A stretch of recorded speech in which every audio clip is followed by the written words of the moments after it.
Selamat hari Minggu, Bapak Ibu Saudara terkasih. Kita bertemu kembali dalam ibadah Minggu hari ini. Sebelum kita mendengarkan firman Tuhan, mari kita berdoa. Yesus Kristus, Anak Allah, terima kasih Tuhan berikan kami kesehatan dan keselamatan yang boleh beribadah kembali pada hari Minggu hari ini. Berkatilah setiap ibadah yang kami lakukan, persembahan, ujian, dan kebersamaan kami tengah-tengah keluarga. Berikan kekuatan dan keteguhan iman dalam menjalani hari-hari kami. Berkati firman-Mu agar menjadi rema, memberikan kami keteguhan dan pengertian untuk memuliakan Engkau dalam kehidupan kami. Firman-Lah Tuhan lewat hamba-Mu, karena kami siap diberkati oleh firman-Mu dalam nama Yesus. Amin. Bapak Ibu Saudara terkasih, firman Tuhan pada minggu hari ini 24 Mei tahun 2020 terambil dari Ulangan pasal yang ke-11 ayat yang ke-18 sampai 21. Demikian firman Tuhan. Tetapi kamu harus menaruh perkataanku ini dalam hatimu dan dalam jiwamu. Kamu harus mengikatkannya sebagai tanda pada tanganmu, dan haruslah itu menjadi lambang di dahimu. Kamu harus mengajarkannya kepada anak-anakmu dengan membicarakannya apabila engkau duduk di rumahmu, dan apabila engkau sedang dalam perjalanan, apabila engkau sedang berbaring, dan apabila engkau bangun. Engkau harus menuliskannya pada tiang pintu rumahmu dan pada pintu gerbangmu, supaya panjang umurmu dan umur anak-anakmu di tanah yang dijanjikan Tuhan dengan sumpah kepada nenek moyangmu, untuk memberikannya kepada mereka selama ada langit di atas bumi. Demikian firman Tuhan. Bapak Ibu Saudara, firman Tuhan hari ini diberikan tema ketaatan mendatangkan berkat. Ketaatan mendatangkan berkat. Banyak orang ketika mendengar khotbah atau nasihat tentang ketaatan merasa tidak suka, merasa alergi. Karena bicara tentang ketaatan, bicara tentang sesuatu yang harus kita lakukan dengan keteguhan. Ketaatan selalu didetik dengan larangan-larangan, tidak boleh melakukan ini, tidak boleh melakukan itu, dan hal-hal yang lain. Ketaatan memberikan sebuah konsekuensi. Karena itu tidak mengherankanlah jika banyak orang lebih suka bicara tentang keberhasilan, kemenangan, khotbah tentang kesembuhan, dan lain sebagainya. Padahal ketaatan adalah sebuah harga yang harus dibayar, harga mutlak oleh seseorang yang telah menerima kasih Allah, dan seseorang yang ingin mengalami janji Tuhan. Jika dalam suatu komunitas, baik di rumah, di masyarakat, di kantor, lingkungan pekerjaan, ketaatan adalah sebuah hal yang harus kita lakukan agar kita memperoleh keberhasilan, kenyamanan, kebahagiaan. Karena tanpa ketaatan, maka kita dipastikan tidak akan mendapat sebuah prestasi, tidak akan mendapat sebuah kebahagiaan. Karena ketaatan itu bukanlah sebatas larangan untuk melakukan sesuatu atau keharusan melakukan sesuatu, tapi ketaatan merupakan gaya hidup setiap orang percaya. Ketika ketaatan sudah menjadi gaya hidup kita, kita, ketaatan kepada firman Tuhan, maka melakukan firman Tuhan bukan lagi sebuah keterpaksaan, bukan lagi sebuah beban yang memberatkan kita. Mereka melakukan firman Tuhan menjadi sebuah kesukaan, kegemaran, karena firman-Nya memberikan kita sukacita, karena firman-Nya memberikan kita kemampuan dan kebahagiaan yang sejati. Yesus katakan di Yohanes 4 ayat 34, makananku ialah melakukan kehendak Dia yang mengutus aku, dan aku akan menyelesaikan pekerjaan. Firman Tuhan hari ini adalah sebuah nasihat dari Musa kepada umat Israel.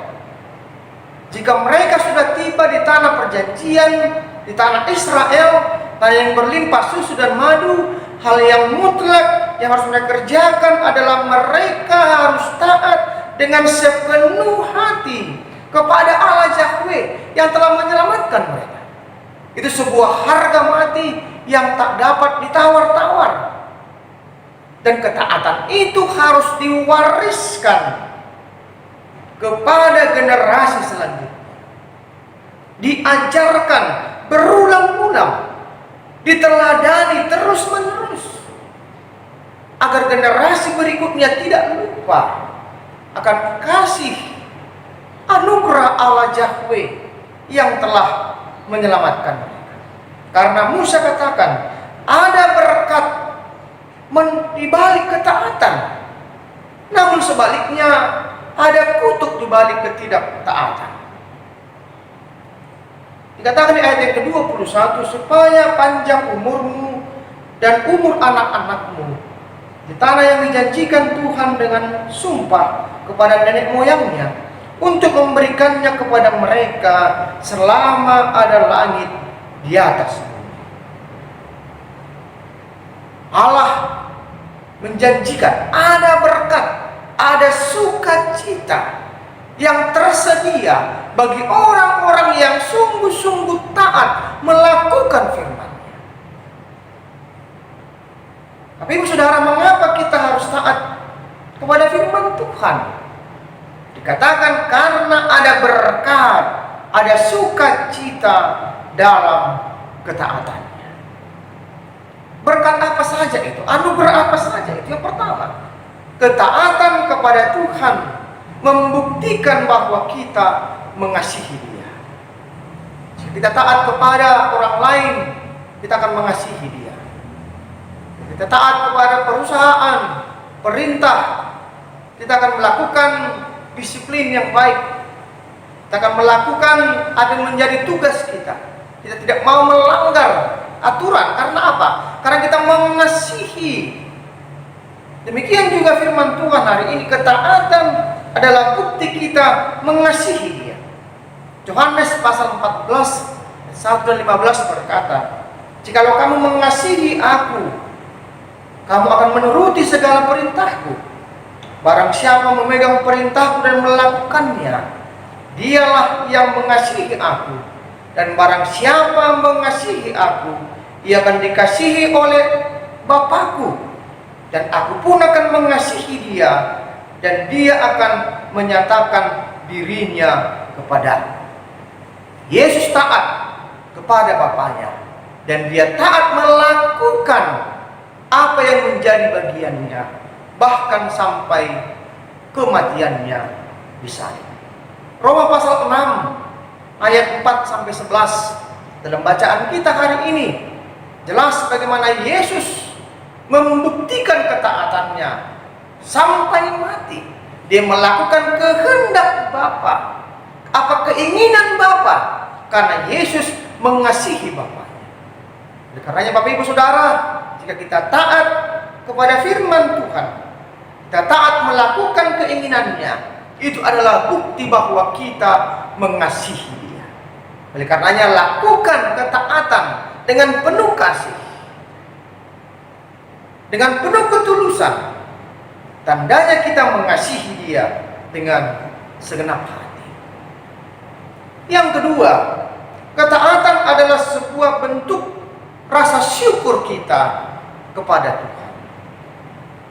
Ibrani pasal 12 ayat 8 berkata, jadi karena kita menerima kerajaan yang tidak tergoncangkan, marilah kita mengucap syukur dan beribadah kepada Allah menurut cara yang berkenan kepadanya dengan hormat dan takut. Ketaatan kita menunjukkan kehormatan kita, ketakutan kita, rasa syukur kita kepada Allah yang telah mengasihi kita. Tuhan yang telah menebus kita dari hukuman dosa, Dia yang sudah mengasihi kita, memperhatikan kita, melindungi kita. Oleh karenanya selayaknya lah kita ucapkan rasa syukur dan berterima kasih. Dan yang paling sederhana adalah dengan melakukan ketaatan seturut dengan firman-Nya, melakukan apa yang berkenan kepadanya. Itulah tanda kita taat kepadanya. Yang ketiga, saudaraku, ketaatan akan menguduskan dan mendewasakan kita. Ketaatan akan semakin menguduskan dan mendewasakan kita.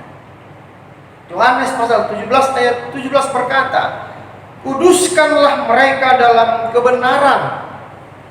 Firman-Mu adalah kebenaran. Melakukan firman Allah akan semakin menguduskan kita. Firman Allah akan semakin mendewasakan kita, menyucikan kita menjadi seperti keinginan. Keselamatan yang kita terima membawa kita kepada suatu tujuan, yaitu menjadi serupa dan segambar dengan Kristus. Wajah Allah yang sempat tercoret oleh karena dosa, tapi dengan ketaatan kita melakukan firman-Nya, melakukan kehendak-Nya, maka kita akan mencapai sebuah kekudusan dan kedewasaan karena kita belajar dari firman. Oleh karenanya, mari, jika kita sudah mulai seperti dunia ini, jika kita sudah tidak lagi memperlihatkan gambar dan rupa Allah, segera lakukan firman Allah. Hidup dalam firman Allah. Itu seperti air yang membasuh, yang membersihkan kita, yang menyucikan kita seperti kehendak-Nya. Yang keempat, ketaatan membuktikan kita beriman. Ketaatan membuktikan kita adalah orang yang beriman. Ketaatan tak dapat dilepaskan dari iman. Ketaatan adalah bukti dari orang yang beriman. Ketaatan tanpa iman adalah mustahil, dan tidak ada iman tanpa ketaatan. Firman Tuhan dalam Alkitab jelas, orang-orang yang beriman menunjukkan ketaatannya, kesetiaannya kepada Allah. Ketaatan kepada Allah dibuktikan dengan memperlihatkan bukti iman mereka dalam menghadapi pergumulan dan kesesakan dalam kehidupan. Mari, buktikan diri kita adalah orang-orang yang beriman, orang-orang yang kuat, orang-orang yang tangguh dalam Kristus dengan melakukan segala kehendak-Nya. Bapak Ibu Saudara, dalam suasana dan keadaan apapun, menanti keadaan semakin membaik dan pulih seperti sedia kala, tetap taat, tetap setia, dan tetap bertekun. Kita sedang menanti hari Pentakosta pada hari Minggu yang akan datang. Tetap nantikan kedatangan Roh Kudus dengan penuh kesetiaan, dan ketika Dia hadir dalam hidup kita, kita tetap setia melakukan kehendak-Nya dengan kuasa Roh Kudus, dan berkat-berkat Allah akan semakin melimpah bagi kita. Selamat hari Minggu untuk kita semuanya. Tuhan memberkati.